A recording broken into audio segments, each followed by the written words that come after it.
I was leaning against the fence when she said it, quiet enough that the cows didn't even lift their heads. Curiosity isn't cheating. The wind moved through the grass like it was listening. I didn't look at her. My hands smelled of iron and hay, and I could feel tomorrow pressing in on my back, heavy as a storm that doesn't announce itself. I said, "Tell that to tomorrow," and only then did I turn. Her face didn't change, not right away. Just a blink, a breath held too long. Somewhere behind us, a gate creaked, opening or closing, I couldn't tell which. I knew, standing there in the dirt, that whatever we called this moment wouldn't survive the morning. And still, neither of us stepped away. I had been living on that farm most of my adult life, long enough that the seasons felt less like changes and more like habits. The mornings came early, the same way every day, with the low sound of animals shifting and the smell of damp earth before the sun fully committed. I shared the place with my wife. We had built a life that worked because it was predictable. Not easy, never easy, but stable. We knew when to speak and when not to. We knew how to move around each other without friction, like furniture that had been in the same room for decades. The farm wasn't large, but it demanded attention. Fences always needed mending. Water lines froze when you least expected them to. Animals got sick without warning. There was comfort in that kind of responsibility. It kept your hands busy and your thoughts narrow. I liked that. I needed it. She arrived in late spring, a distant relative of a neighbor, passing through after a separation that everyone pretended not to ask about. She needed a place to stay for a few weeks. We had an empty room that had slowly turned into storage, and my wife was the kind of person who never said no when someone asked for help. Neither was I, at least not out loud. At first, she was just another presence, quiet, observant. She walked the property like someone relearning how to take up space. She helped without being asked, but never in the way that suggested she was trying to prove anything. She listened more than she spoke. When she did talk, it was usually about small things, the way the light settled in the fields in the evening, or how different the nights sounded compared to town. I told myself I noticed her because there was nothing else to notice. Life on a farm strips distractions down to the essentials. But slowly, without ceremony, she became part of my routine. She'd be there in the early hours, coffee cup warming her hands, watching me work without interrupting. Sometimes we'd walk the fence line together, not saying much. The quiet between us wasn't awkward. That was the first thing that unsettled me. Nothing improper happened. That's what I told myself, and it was true in the strictest sense. There were no touches, no late-night confessions, no promises whispered where they shouldn't be. But there was attention. There was awareness, the kind that lingers after someone leaves the room, the kind that makes you replay harmless sentences later, searching for something underneath. My wife noticed, of course. She noticed everything. But she trusted me, and I had spent years earning that trust by being exactly where I was supposed to be, doing exactly what was expected. I wasn't about to break that pattern, not over something so undefined it barely had a shape. And yet, the farm began to feel different, smaller, like the land itself was holding its breath. Evenings stretched longer. Silences grew heavier. I started to sense time not as something passing, but as something waiting. I didn't know then what it was waiting for. I only knew that whatever had entered my life that spring hadn't come to disrupt it loudly. It came quietly, and quiet things, I was learning, could still change everything. It happened on an afternoon that looked like every other one. The sky was pale, undecided. The animals were restless in that way that usually means weather is turning. even if you can't see it yet. My wife had gone into town for supplies. That mattered, but I didn't tell myself it did. I never said it out loud. She was helping me move a fallen post near the back field, the one that borders nothing but trees and a long stretch of unused land. We worked without speaking for a while. The post was heavier than it looked. The soil there was stubborn, packed down by years of rain and neglect. At some point, she laughed, just once, when the post slipped and landed back in the hole crooked. It wasn't loud. It wasn't flirtatious. It was tired, human. I remember straightening up and realizing how close we were standing. Close enough that I could smell soap on her hands, different from the kind we used in the house. She noticed it too. I know she did, because she didn't step back right away. She just stood there, looking at the post, like it had personally disappointed her. That's when she said it. Curiosity isn't cheating. She didn't look at me when she said it. Her voice was even, almost careful, like she was testing the strength of a board before stepping on it. I felt something tighten in my chest, not excitement exactly, more like recognition, as if a thought I'd been avoiding had finally decided to introduce itself properly. I knew what she meant, and I knew what she wasn't saying. There was no accusation in her tone, no demand, just an opening, a framing of the moment that made it seem smaller than it was. I answered without thinking, "Tell that to tomorrow." The words surprised me as soon as they left my mouth. They carried more weight than I intended, like I'd acknowledged something I could no longer pretend was theoretical. Tomorrow meant my wife. It meant routine. It meant consequences that didn't care how carefully we behaved today. She finally looked at me then. Her expression didn't change much, but her eyes softened, the way people's eyes do when they realize they've crossed into honest territory. Neither of us moved.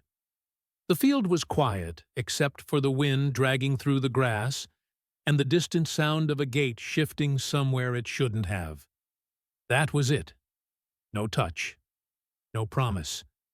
Just that exchange, suspended between us like a wire pulled too tight to ignore. When we went back to work, everything looked the same. The land, the sky, the animals. But the day had already split in two. There was before she said it, and there was everything that came after, whether I wanted it or not. After that afternoon, nothing returned to its previous shape. The days kept moving forward, but they did it differently. Like a limp you try to ignore and end up noticing with every step. We didn't talk about what she'd said. That silence became its own agreement. But it didn't erase it. It gave it room. I caught myself listening for her movements around the house, the soft sound of her boots by the door, the pause before she entered a room, as if checking whether she was allowed to exist there. I started taking longer routes across the property, not because the work required it, but because I knew she might be out there, watching the fields, thinking, doing nothing in particular. My wife came back into the rhythm of the farm without sensing the shift right away. Or maybe she did, and simply didn't name it. She had always been practical about things like that. If nothing was broken, she didn't see the need to test it. I admired that about her. I hated myself a little for putting that strength at risk without ever touching another woman. The tension showed up in small, ordinary moments, passing plates at the table, standing too close at the sink. A glance held half a second too long, then broken like a rule quietly enforced. Every time it happened, I told myself it would be the last. And every time, it wasn't. She never pushed. That was the hardest part. If she had demanded clarity, I might have shut it down.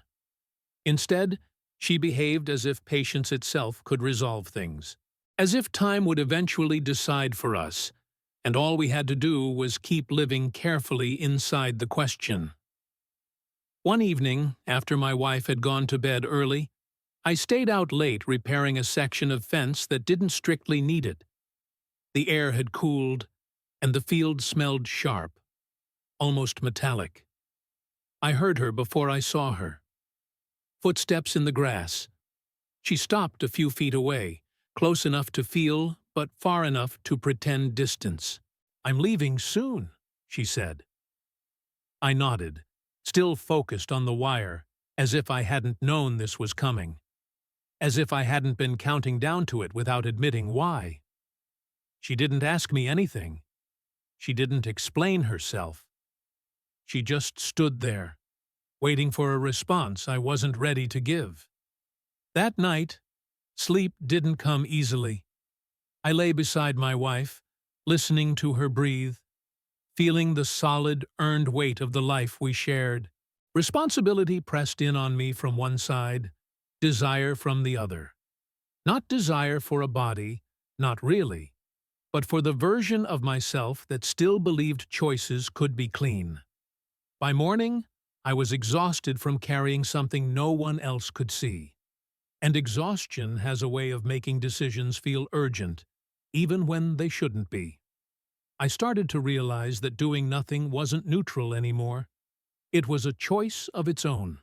And like all choices, it was already leaning somewhere, whether I admitted it or not.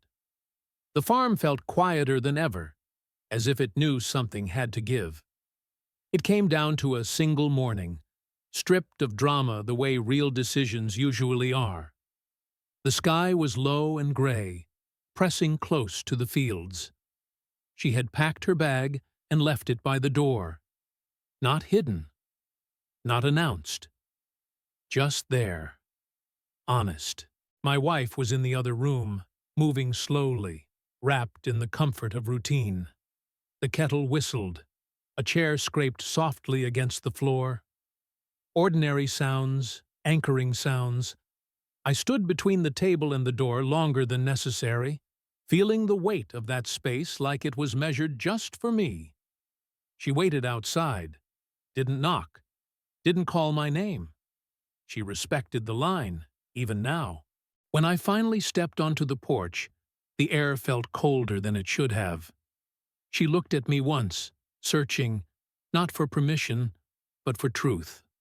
I saw it then, clear and unavoidable. This wasn't about curiosity anymore. It was about whether I would let silence finish what words had started. I reached into my pocket and pulled out the spare key, the one I'd given her when she arrived, back when everything was still framed as temporary. I held it for a second, longer than I needed to. Then I closed my hand around it and slid it back into my pocket. "I can't," I said. Just that. No explanation. No apology dressed up as reason. She nodded. That was all. No argument. No visible hurt. Just acceptance, settling in, heavy and final. She picked up her bag and walked down the drive without looking back. Gravel shifted under her steps, each sound distinct, counted. I stayed where I was until the car disappeared beyond the trees. Then I went back inside, washed my hands, and sat down at the table like nothing had happened, knowing, with a certainty that would never leave me, that something had. Life didn't change all at once. That's not how it works. The farm still demanded the same things it always had. Animals still needed feeding. Fences still leaned before they fell. Mornings still came whether I was ready or not. My wife never asked about her. Not directly. And I never offered anything that would force the question. We moved forward the way people do when they sense a truth, but decide not to disturb it. There was no forgiveness spoken because there was nothing, technically, to forgive. That almost made it harder. Nothing leaves fewer marks than what never happened. Sometimes, though, I caught myself pausing in the middle of a task, hands still, listening for footsteps that wouldn't come. Curiosity doesn't disappear just because you deny it. It settles into memory. It becomes a quiet comparison you never intended to make. I stayed. That was the decision. Not just that morning, but every day after. Staying turned out to be an active thing, not the passive virtue I once believed it was. It required attention. It required choosing the same life again, even after seeing the shape of another one pass briefly through it. Years later, I still walk that back field. The post we set together never shifted again. The ground held it firm, as if the land itself approved of the effort. Sometimes I stop there longer than necessary, feeling the wind, remembering a sentence that almost became an exit. Curiosity isn't cheating. Maybe it isn't, but it leaves traces, and some traces, even when you don't follow them, stay visible long after the road closes.